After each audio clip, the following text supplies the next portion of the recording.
Welcome back, Cat 37 class, CATIA surfacing. So up to this point, we've been talking about generative shape design. Okay, so that's probably the most popular surfacing package for CATIA, but there are also about 10 total or maybe more surfacing workbenches in CATIA. And in this video, we're going to talk about Freestyle and just mention ISOM on the side. So let's take a look at some of the workbenches for surfacing that CATIA has available.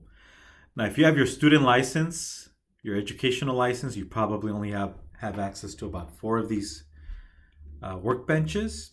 In the computer lab, we have access to a lot more. Now, a lot of companies will not have all these workbenches because you have to pay for them. Okay, so it's extra money.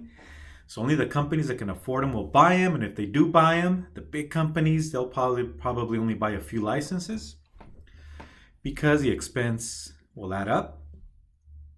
Okay, so up to this point, we've been doing generative shape design, and in generative shape design, you can define your curves, your points, your lines, your surfaces using coordinates. You can even use equations. You can control the tension, etc. So you're mathematically defining your wireframe and surfaces. Now on the other end, we have Freestyle. Freestyle is on the opposite end of the spectrum. Freestyle, you're pretty much shaping it. Think of taking a pottery class. You're taking the clay and you're shaping it with your hands or with tools. You're just freestyling. You're not mathematically defining the surface. You're just being creative and using your hands and tools to get the desired shape. Now, in between Freestyle and generative shape design, we have ISOM. Now, currently, generative shape design is the most popular one. If you work in an automotive company, like a studio department where they do the clay models and then give the information, the data, to the digital sculptors so they can reshape the surfaces either using CATIA or Alias, A-L-I-A-S. Autodesk owns Alias, and that's also a popular surfacing software. They're going to be using, for those that are using CATIA, they'll be using generative shape design combined with Freestyle. Now, some companies are starting to move or at least start training their designers to use ISOM. So ISOM, ICEM, is between generative shape design and Freestyle. It's not exactly mathematically defined or just freestyling like using your hands or tools to shape the surface. It's somewhere in the middle. It's somewhere in between smart and non-smart. So one thing I can use to compare the 3 workbenches, let's take a look at generative shape design. Generative shape design, think of Batman, right? So when you were a little kid, you actually believed that Batman existed, right? Those of you that are into superheroes. So Batman was smart, intelligent, was a real human, right? At least in your mind. Had all these cool toys, the Batmobile, the boat, the helicopter, etc., and all these cool little gadgets. Okay, so that's smart modeling, right? Generative shape design, it's the real Batman, right? And then on the opposite end, we have a representation of Batman. So if we go over to a good example for Freestyle is like an action figure, right? So think of shaping the action figure, the plastic, to get the shape you want, right? Whether you're making it out of plastic, out of foam, out of rubber, out of clay, you're just shaping it, and it's not a smart action figure, right? You can play with it, you can move the arms, the legs, right, and so on, but it's a non-smart element. Okay, so think of this as Freestyle, and think of generative shape design as the actual Batman, the legend that you believed in as a little kid. Now, ISOM, ICEM, is somewhere in the middle. Think of ISOM as the actor, right, playing the role. So the actor is acting like Batman, puts on a suit, or same as for the little kids for Halloween, they put on their Batman outfit, and in their mind they believe they are Batman. Not the real Batman, yet not an action figure, but something in the middle, right? Somebody dressed as Batman, moving around, has some intelligence, right? some of the Batman intelligence, and some of the gadgets and toys that Batman has. Okay, so that's the best way I can describe the three softwares, from intelligent to non-smart to something in the middle. All right, so let's continue on with the lecture. Okay, so to get to the tutorials, we're not going to have any assignments for Freestyle or ISOM. For those of you that want to practice these workbenches, you can go to the tutorials, go to Shape Design Styling. Here's Generative Shape Design. Freestyle looks like a taco shell, right? And then we have ISOM. So on your own time, if you have time and want to be an expert in surfacing, I strongly recommend you start using Freestyle and combine it with Generative Shape Design. And once again, companies are starting to train their designers to use ISOM. It's in between the smart and freestyling style of modeling. All right, so we're going to focus on Freestyle. So I'm just going to do an introduction on this lecture or this video. I'm just going to introduce you to Freestyle. Again, there are no assignments for Freestyle or ISOM, but you're more than welcome to apply it to your student project. Okay, so how does a Freestyle work? You start with the surface, you can start with the patch, or you can maybe even create something in Generative Shape Design and then bring it into the Freestyle workbench and start making changes. You can actually bring in your impeller. So if you were to open up your impeller assignment or the box handout, you can actually go from Generative Shape Design and go into Freestyle and make changes just by pulling on the surface or the wires or the wireframe. Okay, so let's go ahead and create a patch, and we're going to go into Freestyle. So let's go ahead and go into CATIA. Go to Start, go to Shape, and again, if you're using the student license, the educational license, you're limited to what workbenches you have access to. Okay, so let's go into Freestyle.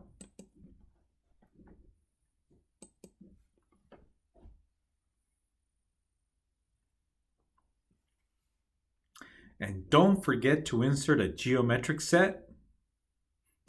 I'm going to hide this axis. Maybe you don't have an axis, but you should have an XY plane, YZ plane, and a ZX plane. Okay, so don't forget to insert a geometric set. What did he say? I said don't forget to insert a geometric set. I'm not going to take points off if you don't do this on your assignments or final project. Just do yourself a favor, insert geometric sets. It'll be easier to manage your geometry later on. If you do it in a part body, you're going to be punching the screen when you're trying to update something and it's turning red. Once again, if you do your geometry in the part body where solids belong, if you do wireframe and surfacing in the part body, it's going to force you to keep everything structurally in line like a family tree. In a geo set, things can be all over the place. They can be out of order and still function. All right, so we are in the Freestyle workbench, and some of the commands that you do see in Generative Shape Design, you will have access to them also in this workbench. So you can see we have extrapolate, revolve, extrude, but you also have some other additional commands that you don't see in Generative Shape Design. All right, so let's go ahead and create that patch. So we need a surface to start with. So we're going to click on this command, and that'll allow us to insert a patch, which then we can shape. Okay, so let's go back to CATIA. Okay, so let's say I wanted to create a patch to start shaping. So you click on this icon. It's right next or above to the extrude command. Okay, so we're going to create a unified patch. Click on it. And you can just click in space and create it anywhere you want. Okay, so you can just click in space. And you can extend it. You can use the green arrows also to move it or extend. And click. Okay, and we can use the green arrows to extend it, shorten it, etc.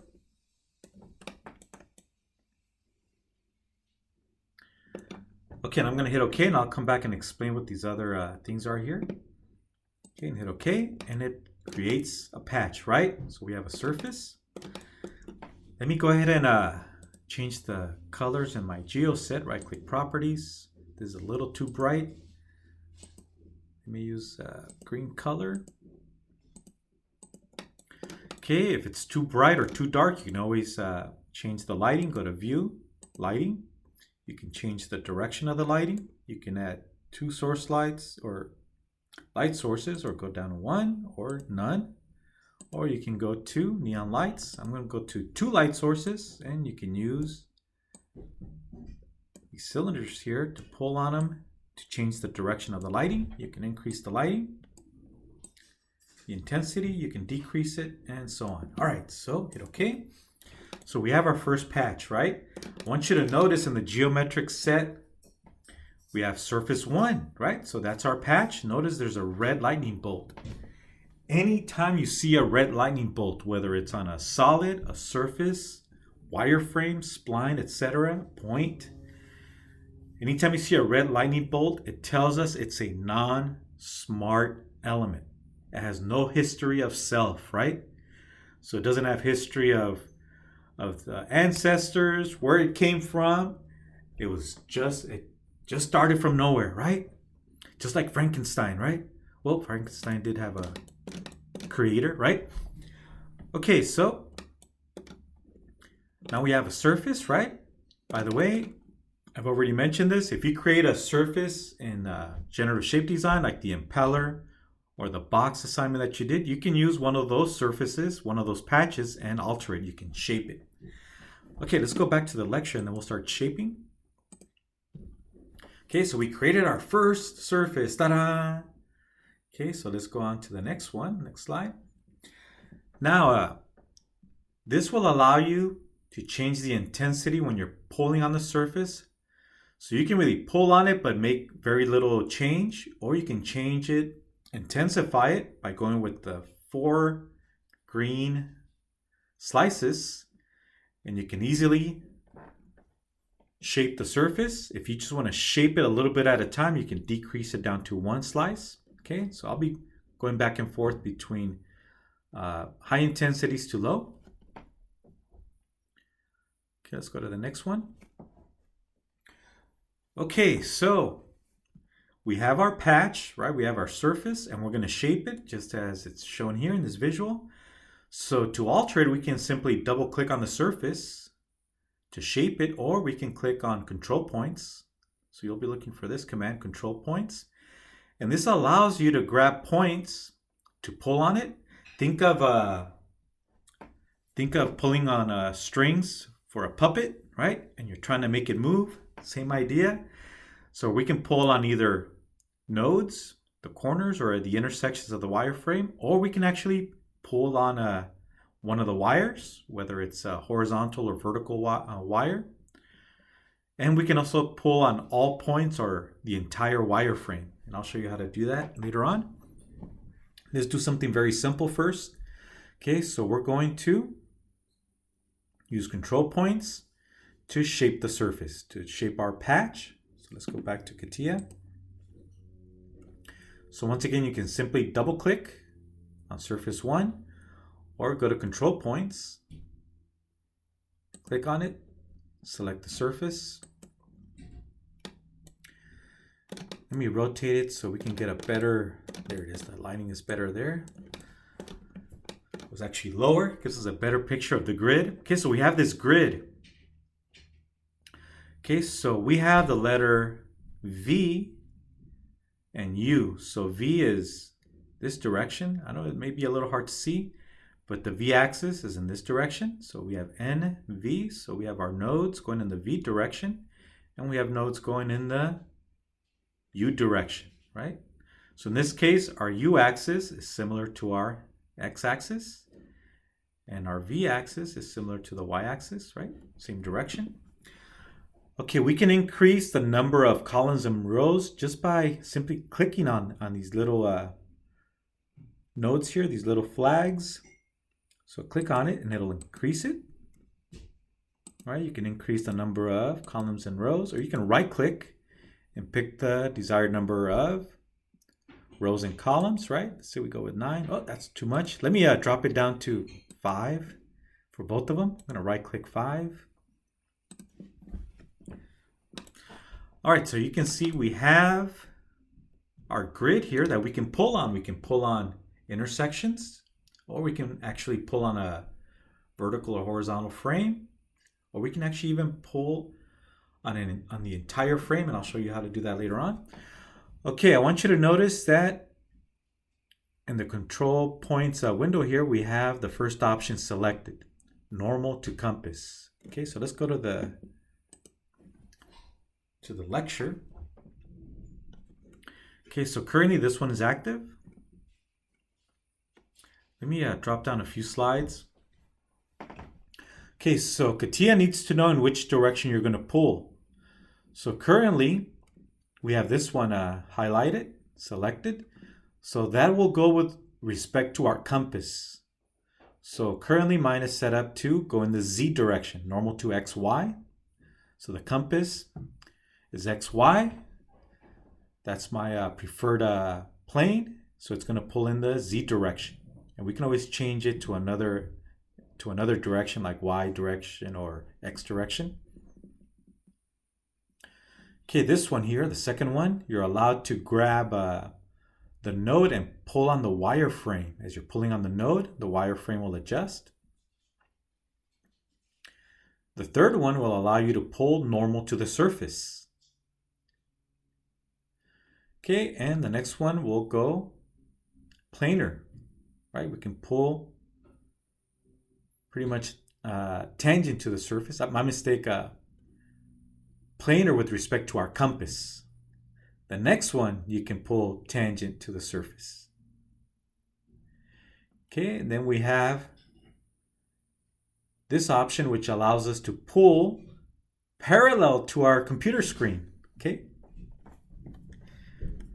And let's go to the lower ones here. So if you want to select all points, or my mistake, if you only want to select nodes, right, the points on the grid, have this option on. If you only want to pull on wire on the mesh, so you only want to pull on the wire, select this option. If you want the freedom to select either or, nodes or wire, then you want this one on. This option will allow you to select all nodes or all points on the wireframe. And the second one is to deselect all points or nodes on that wireframe. All right, so let's play around with the first one. Okay, normal to compass.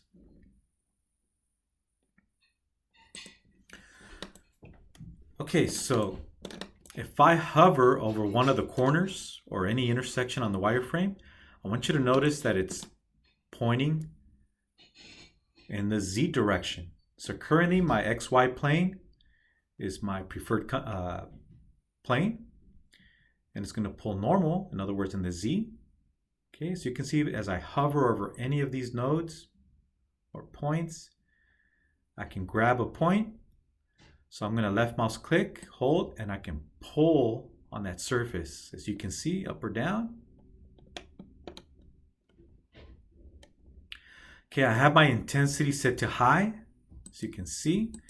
I can drop it down to maybe half intensity, medium, right? Medium. So now when I really pull on it, it doesn't move as much. So in some cases, you want to be careful and only pull on it slightly. And then you can go to the lowest level. And it'll barely budge. Even though I'm moving my mouse up and down the entire length of the screen, it's barely budging. Or we can go to, hey, full intensity, right? And there it is. So currently it's pulling normal to the XY plane or the Z direction, as you can see.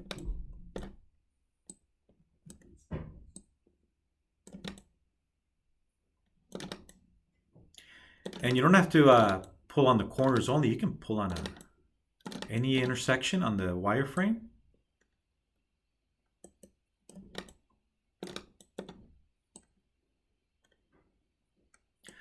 So currently, if you look over here to the right, in the control points window, we have that we're able to either pull on a node or wireframe. So if I only wanted to pull on a node or points on the wireframe, select the first one. And notice it only highlights the green points or the intersections on the grid or vertices on the grid. So it only allows me to grab points and points only as I pull on them.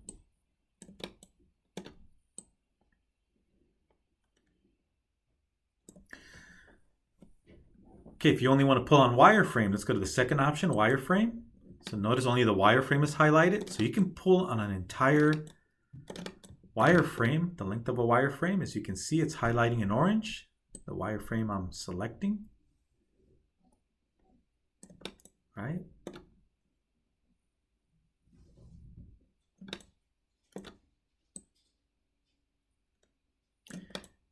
Let's say I wanted to pull on the one on the edge here. Okay, so we're shaping, right? We're shaping the surface. This is freestyle. We're not mathematically defining it. We're just sculpting, just like a pottery class. Okay, and if you pick the third option for your filters, so we are in the filter section. Let's say you want the freedom to pick points or wireframes. So select the third option under filters. And now you can pick on a point or you can pick on an entire length of a wire. All right, let's look at the next option. Okay, the second option, you can pull on a node with respect to the wireframe. Okay, so let's go to mesh lines. So I can grab, for example, let me go from the bottom where it's easier to see. I can grab, let's say, from this node here. Oh, let's see. There it is, and I can move the wireframe. So I'm moving the node, sliding it along the wireframe, as you can see. Hover over it to get more options. Well, I actually grab the entire wireframe. So you're actually moving the wireframe with respect to the other frame, the other wireframes. It's almost like you're translating it or you're sliding it along. So as you can see, we're sliding it along with respect to the other wireframe. Okay. All right. Now let's go to the third option. Third option will go normal to surface. Okay, so let's go to the third option. Notice now it's going to pull normal to surface, not normal to the XY plane like we did on the first option. Okay, so now it's going to pull normal. So if I go to any node, it'll pull normal. We can also do wireframe, as you can see. Okay, now let's go to the fourth option. So currently our XY plane, which is our default plane, we're going to pull with respect to the plane. So think of it as tangent to the plane. As you can see, we can only pull in the X, Y direction, in the X or Y direction.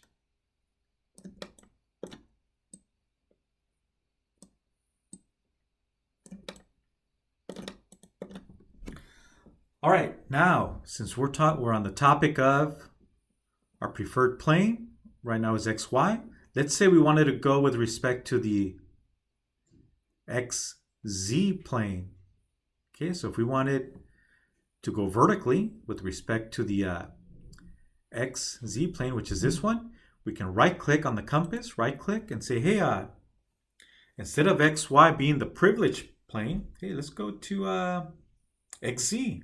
XZ as the privileged or preferred plane. There you go. Notice how the compass tilted on its side. So now it's going to move with respect to the XZ direction. Or I should say planar to XZ. Okay, so you're going to be constantly going back and forth and changing your preference. We can go back to XY, right? Now I will pull only in the X or Y direction. As you can see. Right? Oh, okay, cool. I was able to finally get both at the same time. So it's moving planar. So our pulling direction is staying planar to the XY, the preferred plane in this case. All right, let's go to the next one. Local tangents. So if I was to pull on this node, it's going to pull tangent to the surface. If I pull in that direction, same thing, tangent to the surface. And then finally, we have parallel to our screen, our computer screen. Yeah. So by picking the last option here for support, notice it stays parallel to our screen. Okay, so that may be useful. I don't know if I've ever used it, but it can be a useful option there. Okay, let's go to points.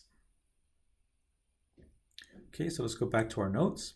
Okay, we have the select all points. What happens if we select all points and pull on them? Okay, let's go back. Okay, so I'm going to select all points on that grid. It's hard to see, but they're orange, letting me know that they're selected. So every single point on this grid is selected. So let's see what happens when I pull with respect to the screen. So it's going, all of it is moving with respect to the screen. If I want to go in the Z direction, pick this first option and it'll move with respect to the Z. If I want to go planar to the XY plane, our privileged plane, right? All right, we can slide it along with the XY plane. Okay, and to deselect all points, you can just click on this option. It'll deselect all points. Okay. Well, this looks like a potato chip. I don't know if I start a new one. Yeah, you know what? I'm going to hit OK on this one. This got really twisted on us, right? By the way, we do have a smoothing option. Let me go. Actually, I'll come back to the smoothing option. I'm going to hide this one for now. Hide it. I'm going to create a new patch. Okay, so I'll create a new patch. And if you want it to go vertically, we need to change our privilege plane. Say, hey, I want to go vertically this time. I'll go YZ. Okay, so with respect to the compass, look at the compass in 3, 2, 1, don't blink. Oh, you blinked. So now we're going to go with respect to the YZ direction. As you can see, now it's with respect to the YZ that we're creating this new patch. All right, so you can increase the number of rows and columns by simply clicking.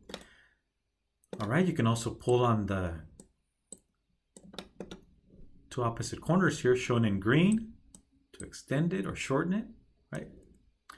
Okay, and I'm going to hit OK. There's our new surface, and the background is our old surface. We can always go to the background, right? There's the old surface, surface number 1. Come back, there's surface number 2. Okay, so let's do the exact same thing, except I'm going to introduce you to a few other things. So let's go back and hit control points. Click on this surface. Okay, and let's go back to the lecture notes. All right, so one thing I skipped that I have to come back to is these letter Fs. So we have these Fs, right? So it's like, okay, that's free continuity. So it's free to move. Point continuity, you're restricting it so that the edge, so there's 4 edges, right? So we have 4 Fs, 1 per edge. So you can restrict this edge to only move with respect to point continuity. You can increase the restriction by adding G1, tangent continuity. And you can go up to G2, curvature continuity. So when we say G, we're referring to surfaces. When we use the letter C, we're referring to curves. All right, so you can actually anchor the edge with respect to any of these options. Either not anchor it, allow it free to move, or you can restrict it to G0 continuity, G1, or G2. Okay, so let's play around with this. But first, let's get this basic shape here, and then we'll play around with the continuity of the edges.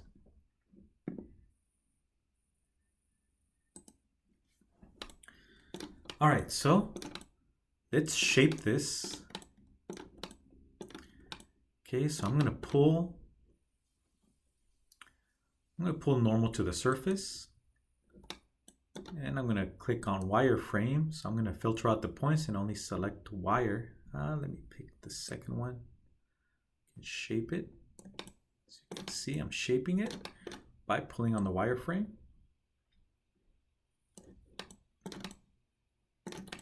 Let me pull on the other one here. So right now we have freedom, right? All four edges are showing us that we have freedom at all four edges. What happens when I restrict one of them? Okay, so let's say I take this one on the right. Before I change it, just wanted to show you that I can move that edge, right? If I restrict it and say, hey, I'm going to restrict it to point continuity. So I'm going to select that option.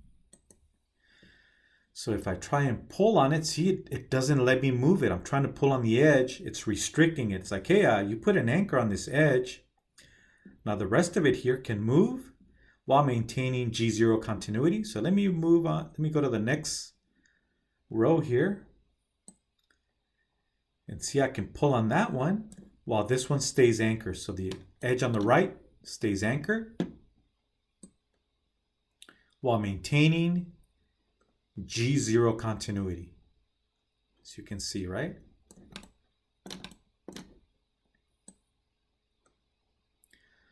Okay, teacher, let's look at G1. All right, let's look at G1, tangent continuity. What happens if I restrict it to G1, tangent continuity? Let's see what happens.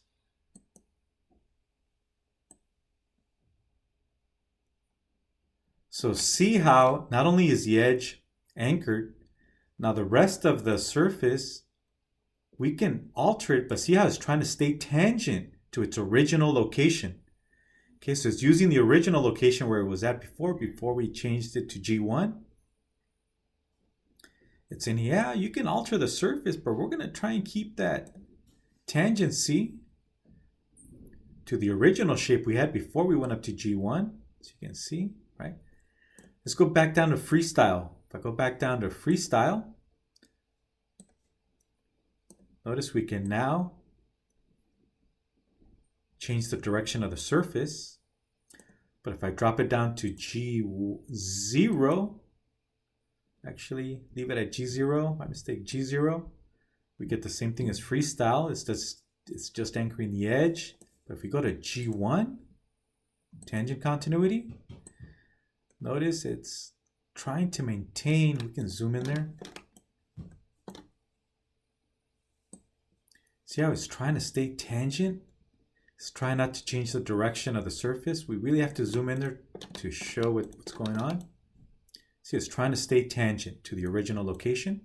Okay, let's go back down.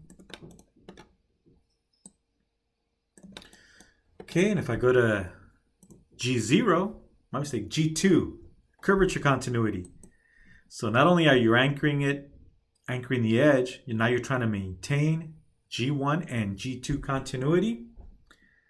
So I can pull on this all I want, but this part of the surface doesn't want to move. It's trying to stay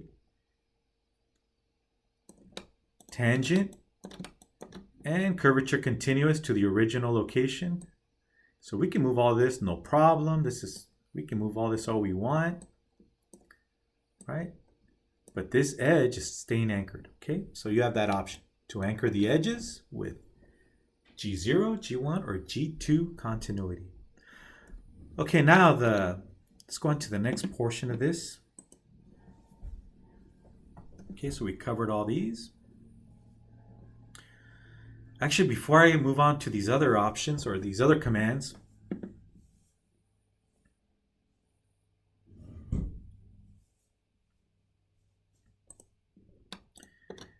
you have here what's called diffusion. Okay, so when you pull on it, it can be a constant pull across, or it can be a linear law. Okay, so let me go back to Freestyle on this edge. Free continuity, free it up. So now I can move it if I want, right? Okay, so when we pull on the wireframe, it's constantly pulling everything equally, right? And we can go with the next option, linear law. Well, it's already changing, see? So it's not keeping a constant pull throughout. So you can see, I'm pulling on the wireframe, but one side is pulling more than the other. It's not pulling evenly, as you can see as I pull on the wire. But if I go with linear, if I go to the constant law, my mistake, constant law, it pulls it as one, right? As you can see, but if I go to the second option, law, it doesn't pull everything constantly across the board, right? Okay, so you have that option. Okay, we can always exit, hit OK, right? That's an ugly looking surface, right? A lot of bumps. Okay, so if I double click on it, we can always go back. Now sometimes you need to smooth things out. There's too many bumps. The peaks are too high here. You know, maybe you want to smooth it out a little bit. You have the smoothing option. Okay, so you have the smoothing option. I'm gonna go to the max. See what happens when I start smoothing it. When I go to smooth, it's gonna try and flatten out the wireframe and also move the points more towards the middle. So watch what happens when I start smoothing things out. Maybe the intensity is too low. Let me go to the other direction. Maybe I forgot to select the points. Yep, let me select points first. Forgot to select all points. I'm going to select all points.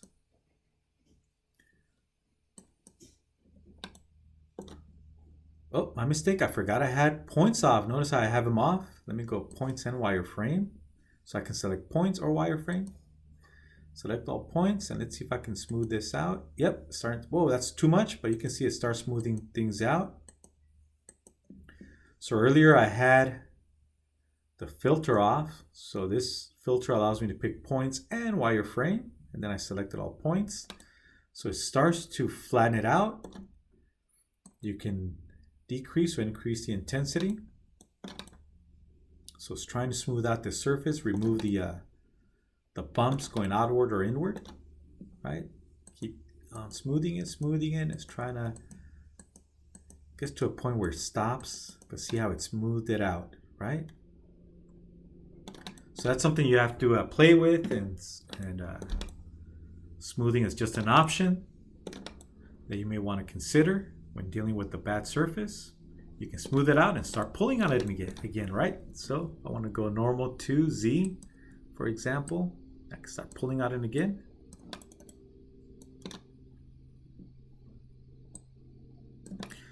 Okay, I'll keep it simple, right? Nice smooth shape. Let me actually change the direction on one of them here. Oh, going normal to Z. Let me go normal to surface. I want to change the direction on this one. Oh, I forgot I had a linear law. Let me go back to constant. Let me hit smooth a few times. There it is.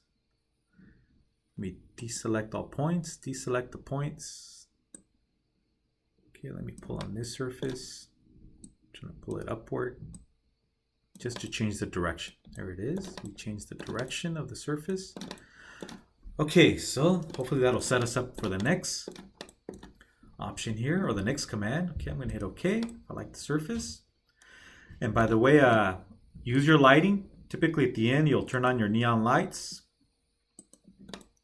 to look at the shape of the neon lights. You want nice reflections, right? See how these are parallel? So notice here, it's telling us there's a change here, right? Anytime you see a radical change on the reflections, there's something going on here. Well, it's actually dipping and bumping at the same time in this area. Okay, so the light reflections will tell you a lot about that surface.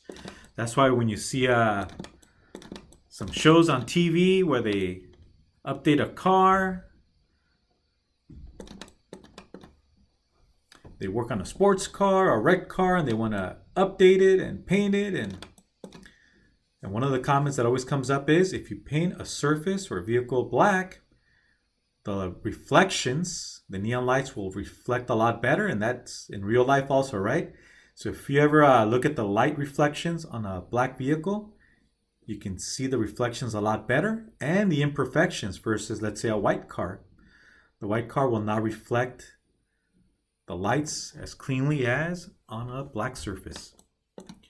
All right, so let's go ahead and go back to regular lighting or two light sources. Okay, here we go. All right, so let's go on to the next command. Okay, this command called extend is very similar to extrapolate. Okay, so this is very similar to extrapolate. Let's go ahead and play with it, and then I'm going to explain what it's doing.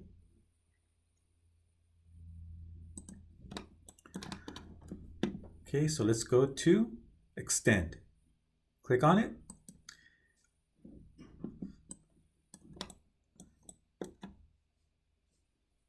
Select the surface. Notice there's 4 green points that we can pull on it with respect to the surface. It's going to pull in the direction of the surface and not the compass. Okay, watch what happens when I pull on this edge.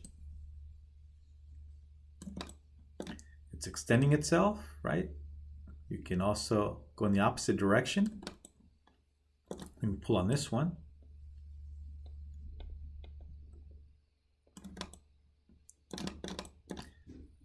Let's pull on this one.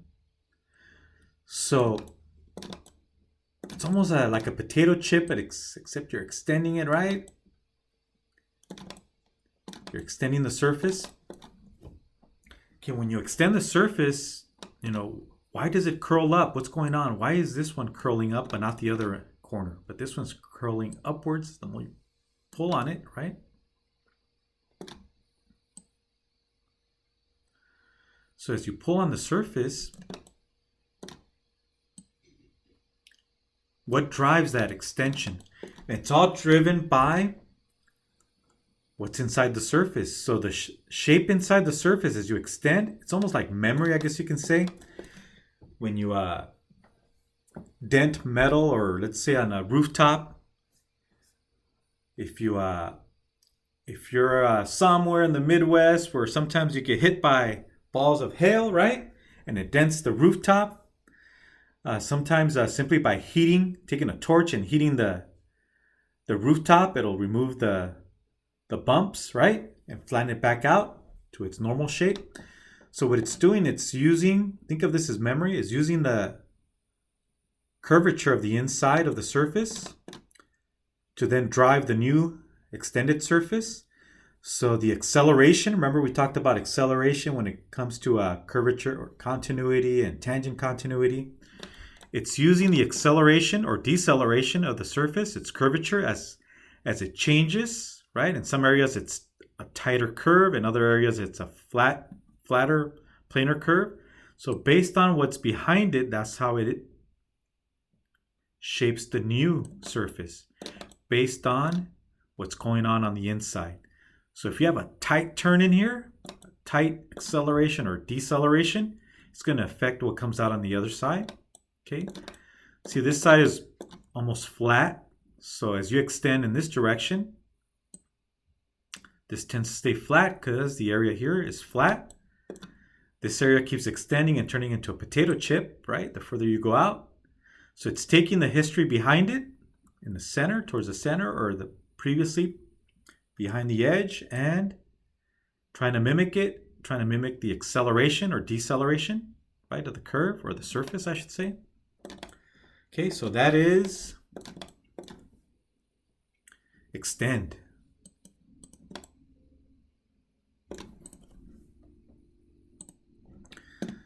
Okay, so in this case, this example I have on this presentation, the reason it starts curving up, it's because of the acceleration or deceleration of the curve, and now it's trying to inflect. Okay, it's changing direction. And it's taking whatever acceleration or deceleration that's going on behind it as it extends and creates the extended portion of the surface. All right, let's move on to the next command. We have creating curves. Okay, so creating curves. It's like working with splines, except you're going to pull on them, or you're going to freestyle. It's very similar to creating splines in generative shape design or splines in a sketcher. Okay, so let's go ahead and create a curve. And you have to be aware of which is your preferred plane. Okay, so let's go back to CATIA. Okay, so currently, let's look at our preferred plane. Right click on the compass. Currently, it's the grayed out one, the YZ. Let's go to XY as our preferred plane, the XY.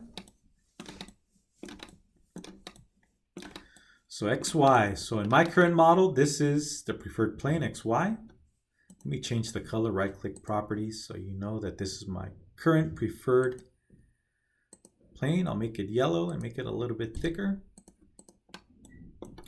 Okay, let me go to my geoset and change the color of my wireframe so you can easily see my new wireframe I'm going to create. Right click properties. And I'll make my wireframe the third option here. So my mistake, the third line down is for wireframe. So I'll make it, let's go with cyan and make it a little bit thicker so it stands out. That's too much. And okay. All right, so let's go to 3D curve. Okay, so let's go back. Okay, so we're going to go through 3D curve and we may go over some of the other ones.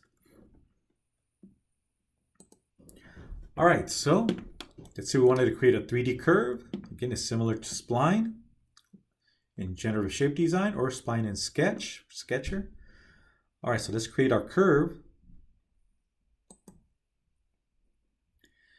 And we are on the XY plane, the yellow plane. So we can just randomly click in space. And it's going to give us a nice curvature continuous curve. So you can see. Okay, let me hit OK. And there's our curve. It's beautiful, curvature continuous. It's like driving on the perfect road, right? You're having a nice dream, driving a supercar or hypercar, whatever you guys want to drive nowadays, and it's a beautiful drive on a nice curvature continuous road, right? And you have the entire road to yourself. Okay, so as you can see, it's sitting on the XY plane. Okay. Now, even though we're not defining this mathematically, we can always go back, double click, and we can pull on the nodes, right, to change the shape, just like on a spline, right? Very similar. By the way, you can add more points if you like. So if you want to add an additional point, right, you can continue on with more points if you like. Okay, you can adjust by pulling on. And notice it's pulling with respect to the plane. Okay, as you can see the green arrows. It's pulling with respect to the plane, staying planar. Okay, so watch what happens when I right click on the compass and say, hey, I want to change my privilege plane. I want to go YZ. So now I can pull in a different direction, right? Now I can go off the plane because I changed my preferred plane. So now I can lift this edge, for example, as you can see. Now it's a 3D curve. At first we had a planar curve sitting on the XY plane. Now it's coming off the plane because we changed our preferred or our privileged plane. Okay.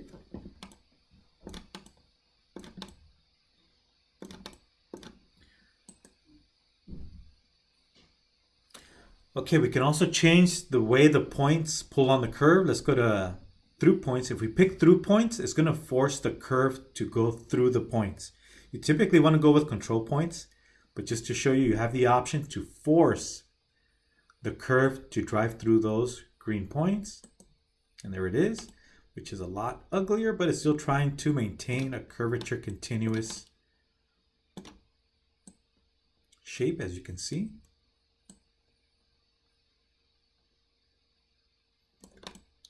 Okay, so this once again is forcing the curve to go through the control points. Let's say, hey, we don't want it to go through the control points. Let's go back. Okay, there it is. So now we're using the points to shape it. So through points, go back to through points, that's more of a spline, right? So I misspoke earlier when I said the first try was a spline looking curve. This is more of a spline where it's actually going through the points. The second one, we're using the points as control points. All right, let's go to the next one, near points. In 3, 2, 1, near points don't blink. Okay, so you get a different shape. I believe with near points, it's almost trying to find the average, if I remember correctly. So get a different shape when you go with near points. Okay, and just like control points, you also have some other options on how to pull on it. Okay, so I'll let you play around with that. Okay, and hit OK. Now we have our curve. Okay, so in the YouTube videos, which I'm going to show you, actually I'll show them to you in a few minutes. Towards the end of this lecture, we're almost done with this. Okay, so I did mention the privileged. Oh, by the way, you can also play with these others. You know what? Let me go ahead and just introduce some of these others, but they're very similar to Connect Curve and Connector and Generative Shape Design. Very similar. We have Projection. This is also very common to connect two curves. Again, it's just like Connector or Curve on Generative Shape Design. Now let me look at these real quick. Creating curves on surfaces. Okay, this surface is a little too crazy, but let me go ahead and use it anyway. Let's see what we get. Okay, let's go to the next option. Curve on surface. So same idea, except now we're going to use the surface as our support. Okay, so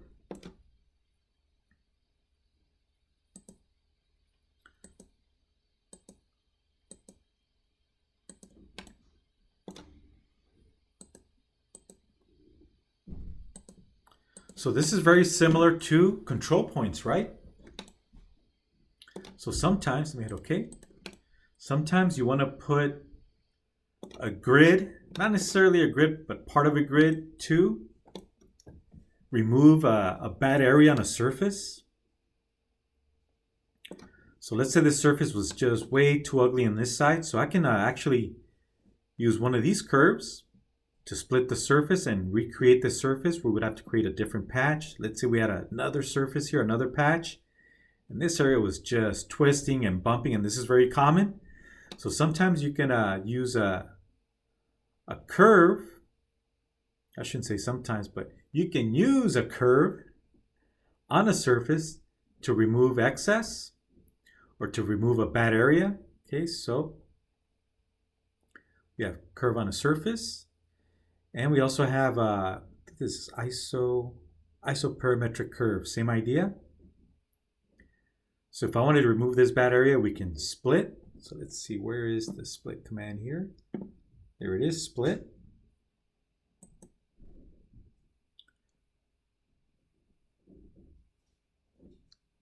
I want to split a surface. Split the surface with this curve. And apply, right? Oh, want the other side, want the other side. How do I flip this? I can just physically click on it and keep this portion of it and hit OK. So I just added these extra lines just to show you that it almost attaches a curve to the surface, almost like putting a grid on a surface or a grid on a globe like Earth, right? Same idea. Okay, so now you can fix this area by extending it. Or maybe you have another patch and you can then blend it. So we have the blend command, right? Just with more options. Or actually I should say with more styling options. So if you're working in a studio department, you're going to hear the term styling quite a bit. Okay, so anybody can create a simple shape like the box handout. Okay, but if you want to style it more like the impeller, right? You're trying to add some style to it. You want to shape it.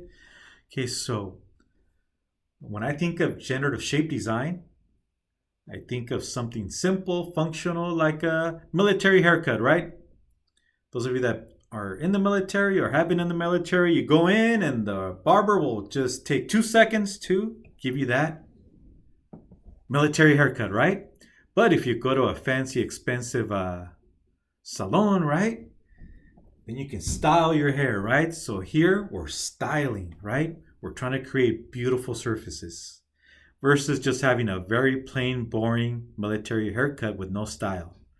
right? So if you're working in aerospace, working in manufacturing, you're just going for function, right? What's the function of the part? Make it as fast as possible, as cheap as possible. Is it better to weld or machine or a combination? Make the part as fast and cheap as possible and get it out the door as long as it meets the function or the intention of the part, but not in a studio department. So if you work, once again, in a studio department, automotive, forget about function. It's all about the style. So you want to look good, right? Red carpet appearance. Instead of just a boring military haircut, you want to style your hair, right? You want to be the talk of the show, the talk of the night, etc. So that's the mentality you have to have when you work in a studio department. It's all about the looks. And if it takes an hour or 10 hours versus a 1 minute haircut, then to them it's worth it when it comes to styling the exterior of the vehicle or styling the interior, whether it's the seats, the dash, the center console, overhead console, etc. They want to shape it so it's pleasing to the eye and obviously to attract customers either in large numbers or attract those customers with deep pockets that have the cash to pay over $100,000 or $1,000,000 for this beautiful styled car with a great engine in it, right? All right, so let's move on. Okay, so I'm not going to give you examples of these others. They're very similar to generative shape design, like connect, curve, project, corner, etc., spline. Okay, so you're going to use this one quite a bit if you do go into a styling studio department. All right, so let's move on. Okay, so don't forget, be aware of which one is the privilege plane. Whichever one is grayed out, that's the current privilege plane. And again, we have these commands very similar to generative shape design. And you can go through the tutorials on this one. So if you go back to the very beginning, the link, where you can go to Freestyle, it'll walk you through the tutorials for all these commands. I just wanted to give you an introduction to them. We can spend a whole semester just going over Freestyle. All right, so one of the things you are going to see on these YouTube videos I'm going to show you in a minute is they're going to use the combine command quite a bit. Okay, so what you do is you're going to draw a curve on one plane, draw a second curve on let's say the XY plane, then you draw another curve on the YZ or ZX plane, and then you combine them as one. You're going to use this quite a bit, again, if you're working in a studio department. So let me show you some YouTube videos that are online. So if you simply go to CATIA Surfacing, CATIA Freestyle, there's a bunch of videos that designers have uploaded into YouTube, and it'll walk you through using surfacing and freestyle.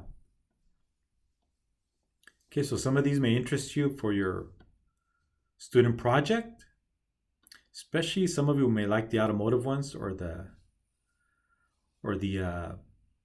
Iron Man mask. That seems to be pretty popular. Okay, so let me go into CATIA Freestyle. So do a search on CATIA Freestyle. And here's a good example of something you may want to work on. So a lot of students seem to also like this automotive one. Let's click on it. This beachfront Verbo is about to become part of an unforgettable vacation memory. By the way, these videos are going to be really, you're going to think that. Hello my dear friends, this is Mohammed Shakil here, and in this tutorial I'll be talking about the shape workbench, which is completely new to my tutorial channel. So this is what we are going to deal with. So I'm going to talk about the most important tool in this workbench, that is the Freestyle, and here let's see how we can curve creation, 3D curve. So there are some basic set of rules that you need to follow to work with 3D curves. So 3D curve help you to build outlines when you're modeling automobile or aircraft or anything. You can still keep on adding the points, I was expecting to see a car, and but there's one in the next video. you can just try to insert some The curve. next video here. And you're gonna see some of this surfacing that goes on the vehicles. You know, really fast in 5 minutes. Like, no, there's no way. It's gonna take you a lot of practice.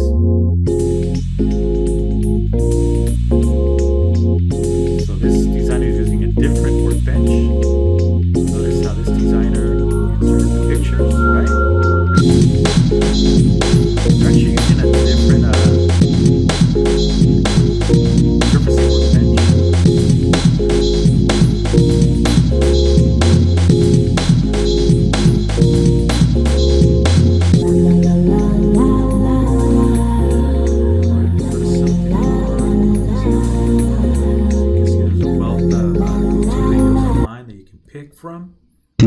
Mình xin chào tất cả các bạn. Thì trong phần 1 mình đã giới thiệu đến các bạn là cách dựng hình chiếu của cái xe Audi R8. Thì có những cái ở trong này hôm nọ mình cũng không thu mic nên là cũng chưa nói là các bạn để biết được tại sao lại, chắc là có bạn sẽ hỏi tại sao lại có những cái đường này. Những cái đường này là những cái đường để mình lấy tham chiếu cho các mặt phẳng. Thật ra lúc mình cắt cái này nó cũng chưa được chuẩn lắm, nên là khi chúng ta lắp vào thì có thể là chuẩn với lại cái phần mềm. Những cái hướng nhìn có thể là do bị cắt lệch, nên là khi chúng ta vẽ có thể cái điểm này ở cái điểm giao này, ví dụ như cái điểm giao của ba đường này là 1, hướng này là 2 và hướng này là em chỉnh sửa làm sao đây nhé. Các bạn nhìn cái hướng nhìn, các bạn tạo một thư mục riêng ra. Các bạn chuyển sang môi trường Freestyle, chọn hướng thân xe. Chúng ta vẽ một cơ 3D cái tọa độ tương đối là các bạn chỉnh làm sao mà nó cũng vào cái tầm này đi, tầm cái chỗ này. Rồi, ok. Chỗ này thì các bạn chuyển sang foil này. Phía đít này các bạn đưa nó về cuối đi, nghĩa là cuối cùng của cái đít xe nó là trừ 4441 ở cái mặt phẳng lúc đầu mình đã tạo. Cao chỗ này cũng tương đối ở tầm này đi, tầm 400 đi. Rồi, ok. Đây, các bạn có thể là nhìn ở đây nhé. Các bạn nhìn cái hướng nhìn, các bạn nhìn đây này. Đó, các bạn nhìn đây này, để các bạn kiểm tra xem là cái nào là X, cái nào là Y, cái nào là Z thì các bạn kiểm tra đó. Đây tương tự thì các bạn, đây cái khoảng cách này các bạn tương đối thôi. Ở đây là 400 này thì nó phía trên hơi cao quá thì các bạn chỉnh nhỏ xuống lại một tí nào. So we're going to be doing curvature analysis on curves and on surfaces. So here the designer turned on the porcupine analysis, and what you want is one clean looking curve. One thing you don't want is a line. So by using this porcupine analysis, the designer sees that they're getting a nice clean curvature continuous curve. And you don't want to break the green line, like all of a sudden it just takes a drop and continues on. That tells you that you don't have curvature continuity. And it also gives you an idea of the acceleration and deceleration of the curves. Một midi, ok, các bạn. Analysis here. Rồi, ok. Các bạn nhìn thấy nó cũng đã tương đối rồi đúng không ạ?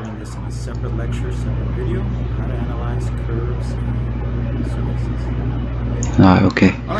Đó, các bạn nhìn nó cũng phải tương đối như vậy để chúng ta cái đường cơ nó có cái bề mặt chất lượng tốt hơn. Các bạn cứ bấm ok. Như vậy thì chúng ta những cái đường cơ nào.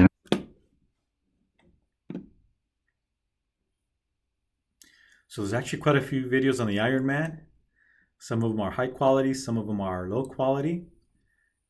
Find one that you like. I know some of you are going to want to try this assignment. I believe there's also a SolidWorks version.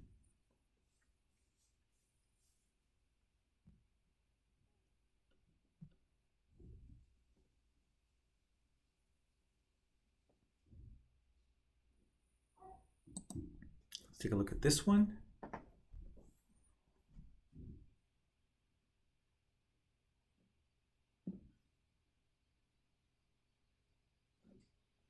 Oh, low quality. Oh, there it is, cleaner. And by the way, you're not going to be modeling as fast as shown here. This person has it on high speed. You can always reduce the speed, right? If you go to your settings, you can always slow it down.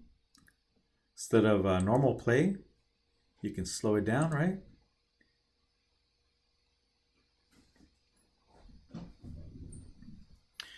And this person actually uses a combined curve pretty well using the pictures. So you have the 3 pictures or 2 pictures. And you can draw a curve, like for example, the crown of the helmet on one plane and another curve on its perpendicular plane, and then combine them to get a 3D representation of, for example, this edge.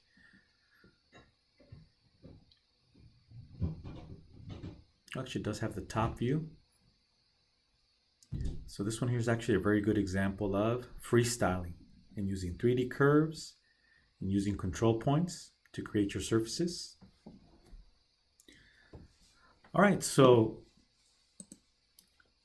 I will be sending you a Word document with these YouTube videos, some good examples, or maybe you'll find something better that you like. Do a YouTube search. There's plenty of videos on CATIA surfacing and CATIA freestyle. All right, end of video.